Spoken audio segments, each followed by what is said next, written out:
Welcome to Bed Crime Stories podcast. I'm your host, T, and happy Friday. Hope you're having a good day wherever you are in the world. Aidan Clune disappeared on April 28th. Dylan Rounds on May 28th. Kiely Rodni on August 5th. And now Jolissa Fuentes on Sunday, August 7th. And those are just the missing people whose cases I've covered over the past few months in 2022. Tragically, there's a never-ending stream of missing persons cases. More than 600,000 people go missing annually in the United States. 22-year-old Jolissa Fuentes of Selma, California, has joined the club of vanishing human beings for the moment. There's still hope, however, that she's out there and able to come home to her loved ones. Jolissa Fuentes is 5'3", 220 pounds. She's a Hispanic young lady with long brown hair, luminous brown eyes, and a vivacious personality. Listen to how her mother, Norma Nunez, describes her. I wanted to start this out by asking you, tell us a little bit about Jolissa. Jolissa is vivacious. Jolissa is very family orientated.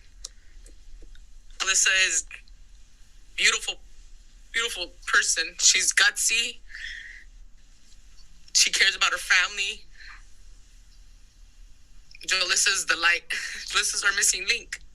Yeah, she's your bubbly. Although she disappeared right around the same time as Kiely Rodni, Jolissa hasn't garnered the same amount of attention. Jolissa went missing just a 4-hour drive away from where Kiely vanished, and a mere 4 hours after Kiely vanished.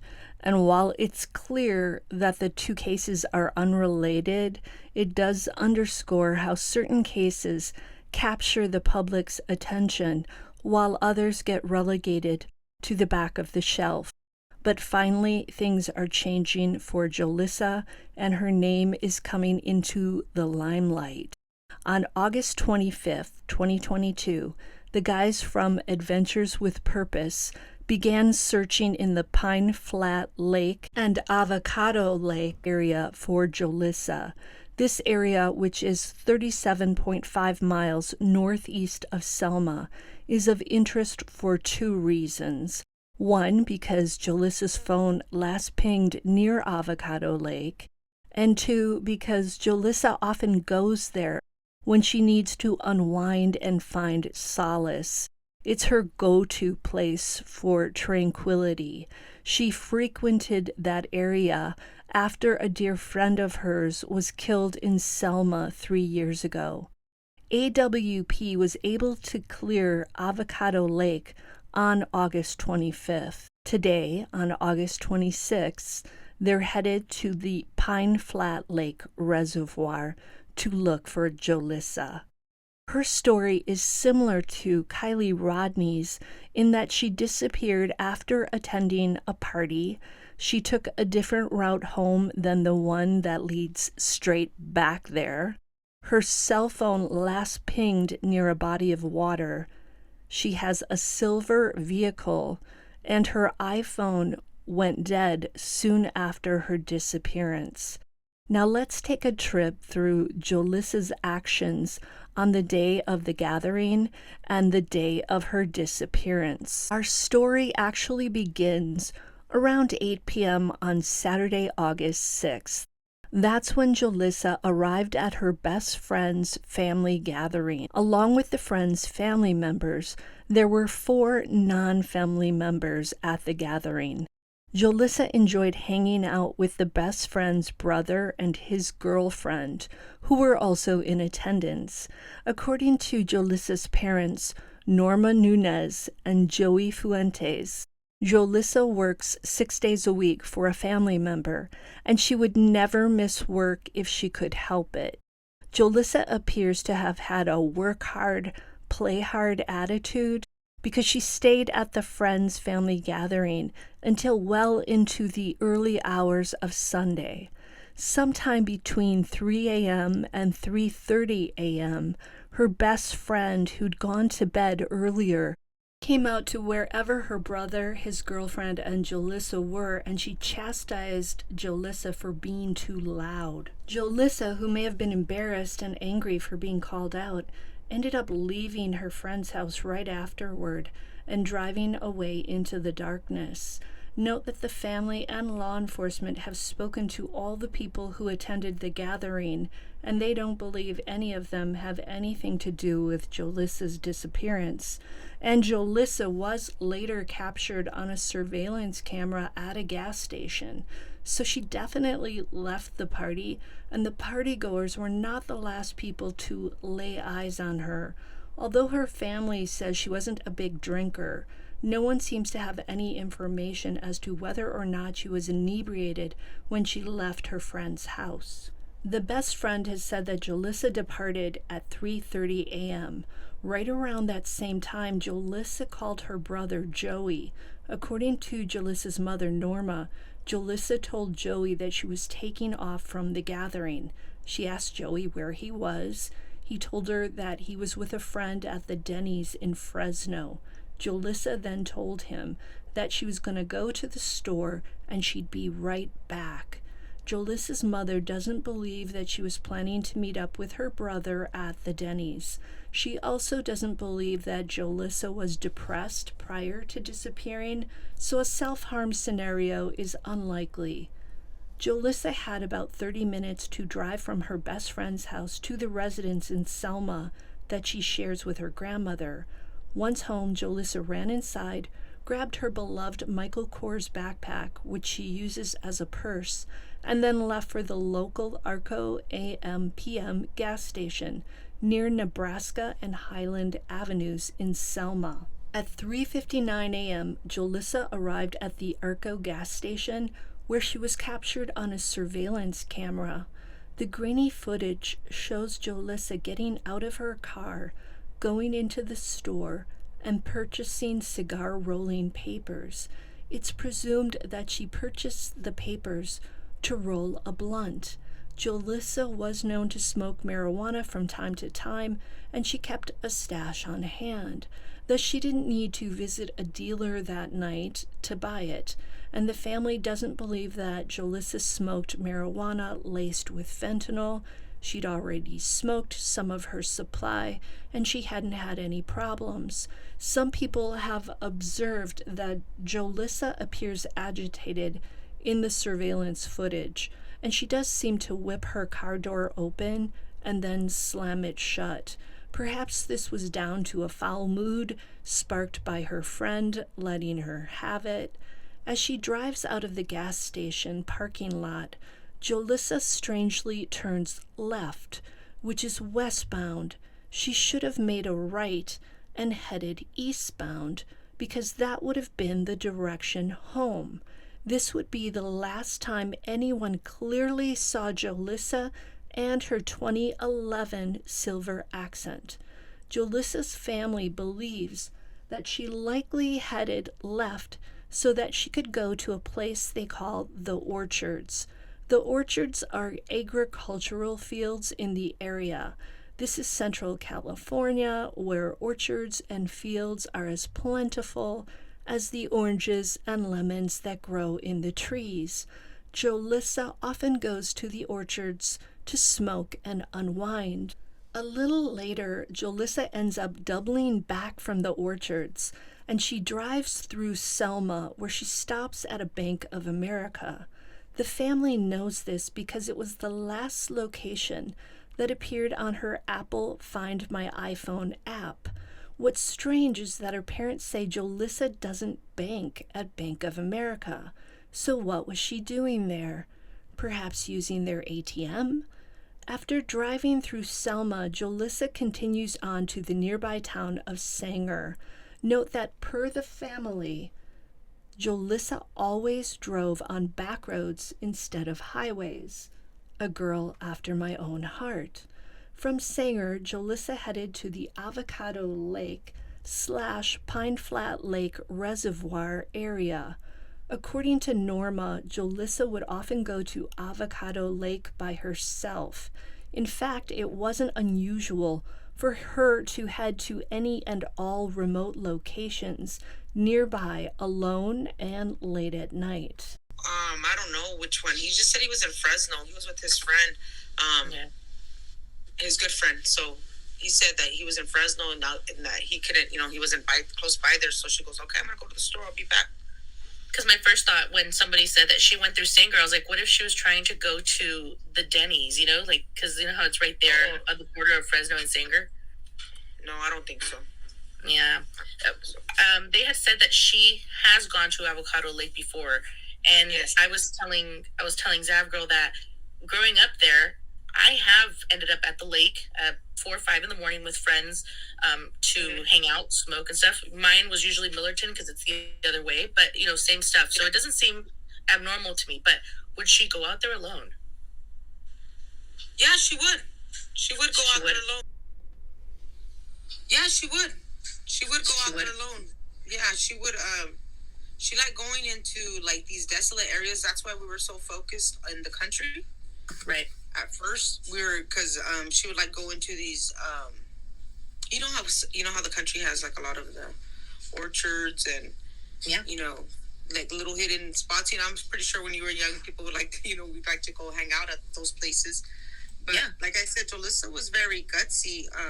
Around 5:25 a.m., Jolissa tried to FaceTime with her sister Irene.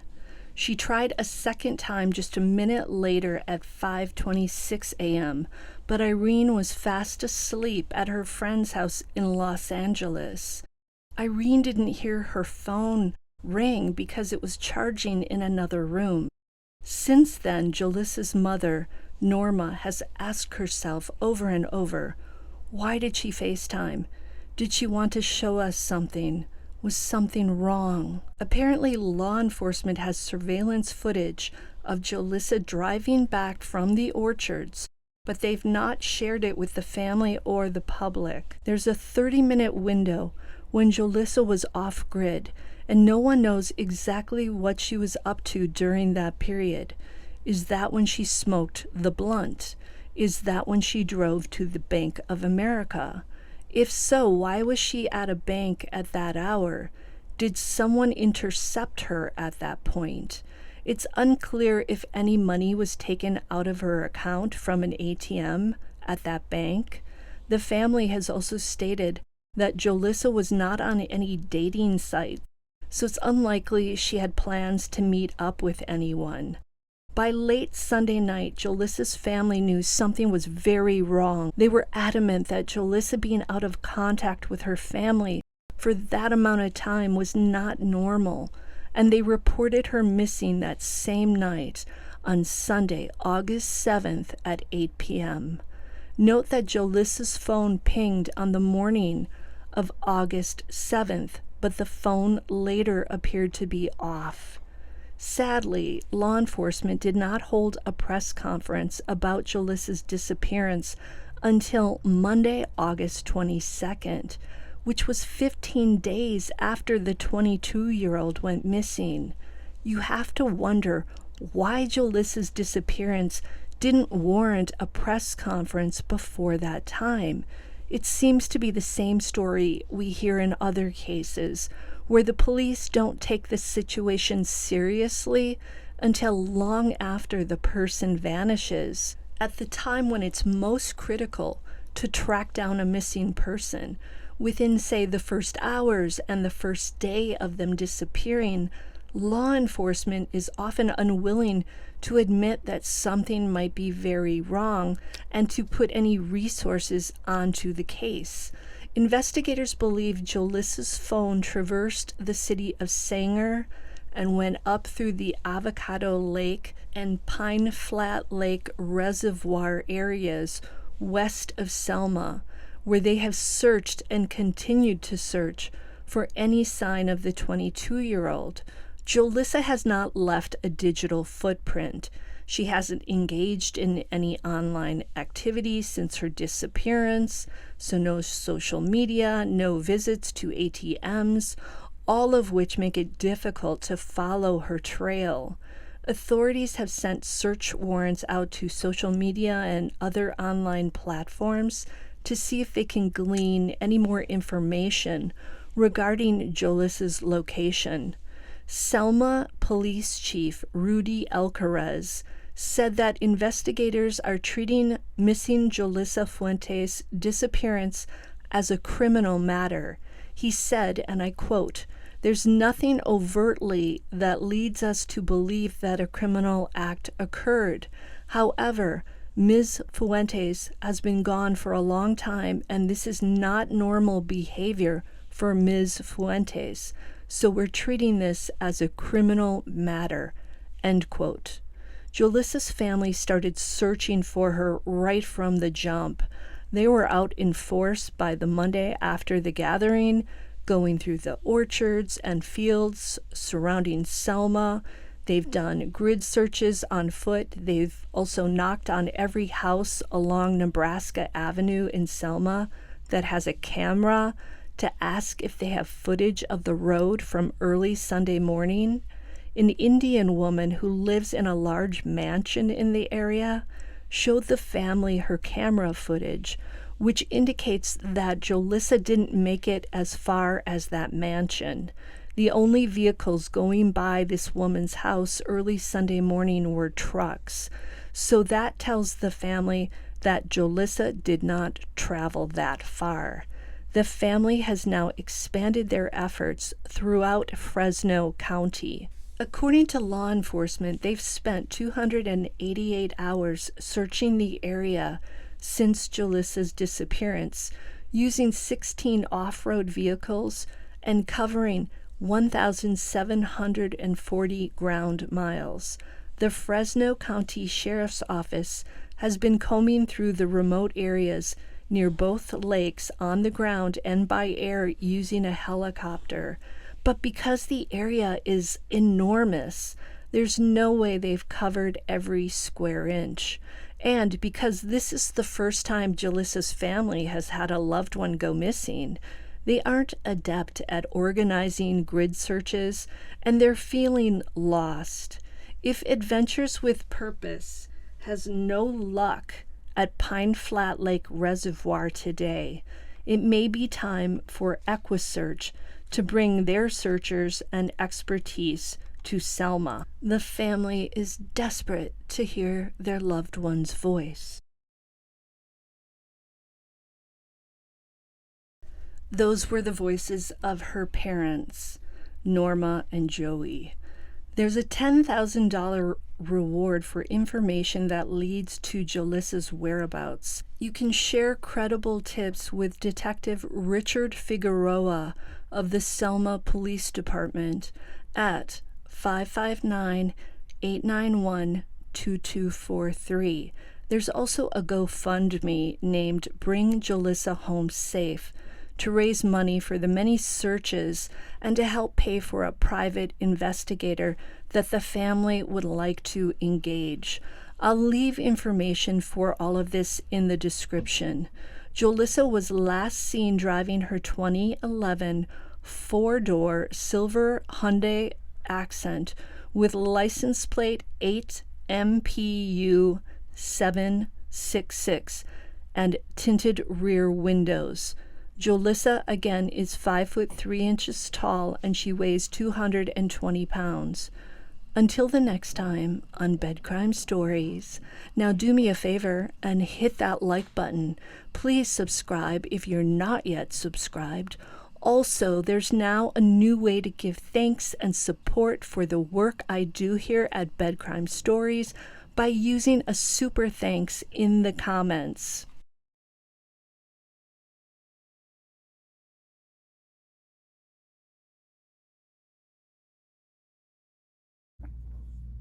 At 5:24 and 5:25 a.m. That's about an hour and a half after she left the gas station. This is by far my worst week ever of my life. We're desperate. We need my baby back. So if somebody knows where she's at, please let her go. If you know anything, please let us know. For now, her has the latest. I pray for strength. The Fuentes are praying for good news. We've been here for the past 5 days searching. On Saturday, Jolissa Fuentes' loved ones carried out another search for the 22-year-old missing woman. Trying to find anything that, any belongings of my daughter, whether it was her purse, any of her clothing, her car, and I hate to say it, even my daughter herself. Jolissa was last seen at this AM PM at Highland and Nebraska Avenues in Selma last Sunday. Here's surveillance video from that day. Jolissa pulls up at 4:04 AM. She buys a cigar and she's back in her 2011 silver Hyundai Accent by 4:06 AM. But then she drives off and makes a left on Nebraska Avenue. Her parents say she lives with grandma and she should have made a right turn to go back home. We don't